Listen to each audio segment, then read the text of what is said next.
पाठ 6 समास कंपाउंड।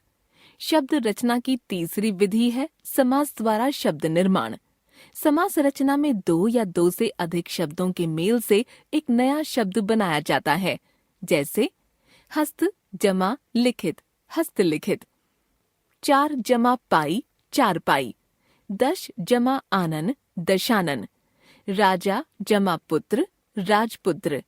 समास प्रक्रिया में जिन दो शब्दों का मेल होता है उनके अर्थ परस्पर भिन्न होते हैं तथा इन दोनों के योग से जो नया शब्द बनता है उसका अर्थ इन दोनों से भिन्न होता है।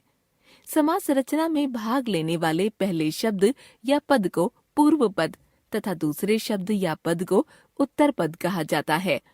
पूर्व पद एवं उत्तर पद के योग से बनने वाले नए शब्द को समस्त पद कहा जाता है। समस्त पद के सभी पदों को अलग अलग किए जाने की प्रक्रिया समास विग्रह कहलाती है, जैसे रह खर्च रह के लिए खर्च, पथ भ्रष्ट पथ से भ्रष्ट, माता पिता माता और पिता आदि।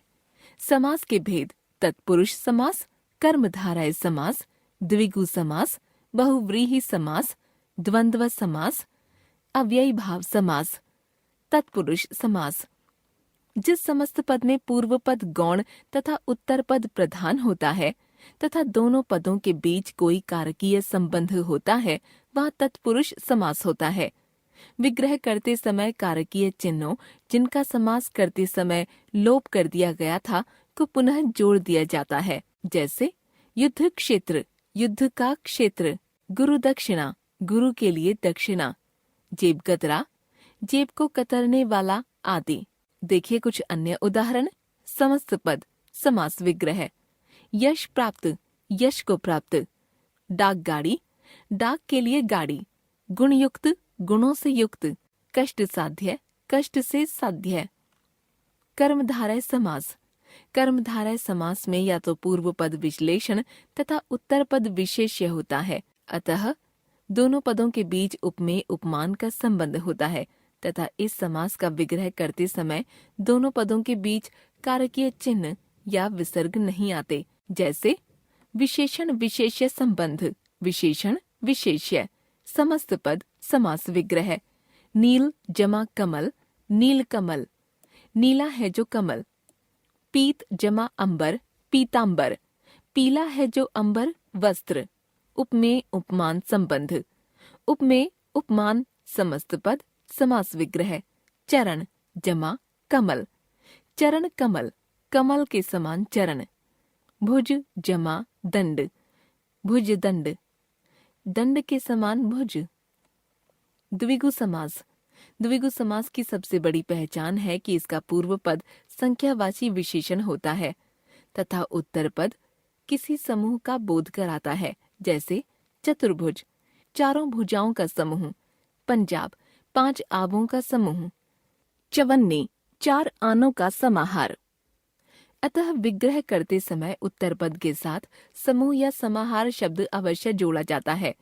यदि विग्रह करते समय उत्तर पद के साथ समूह या समाहार शब्द का प्रयोग नहीं किया गया हो तो पूर्व पद संख्यावाची होते हुए भी कर्मधारय समास कहलाएगा, जैसे समस्त पद विग्रह 1 कर्मधारय समास, विग्रह 2 द्विगु समास, दोपहर दो पहर हैं जो, दो पहरों का समाहार, नवरात्र 9 रातें हैं जो, नव 9 रातों का समाहार। देखिए द्विगु समास के कुछ अन्य उदाहरण। समस्त पद समास विग्रह, चौराहा 4 राहों का समाहार, दशानन 10 आननों मुखों का समाहार। बहुव्रीहि समास बहुव्रीहि समास के दोनों पद गौण होते हैं तथा दोनों पद परस्पर मिलकर किसी तीसरे पद के बारे में कुछ कहते हैं और यह तीसरा पद ही प्रधान होता है। उदाहरण के लिए पीतांबर शब्द पीत तथा अंबर इन दो पदों से मिलकर बना है। यदि इस शब्द का विग्रह पीले रंग का अंबर या वस्त्र किया जाएगा तो विशेषण पीत तथा विशेष्य अंबर होने के कारण यह कर्मधारय समास का उदाहरण होगा।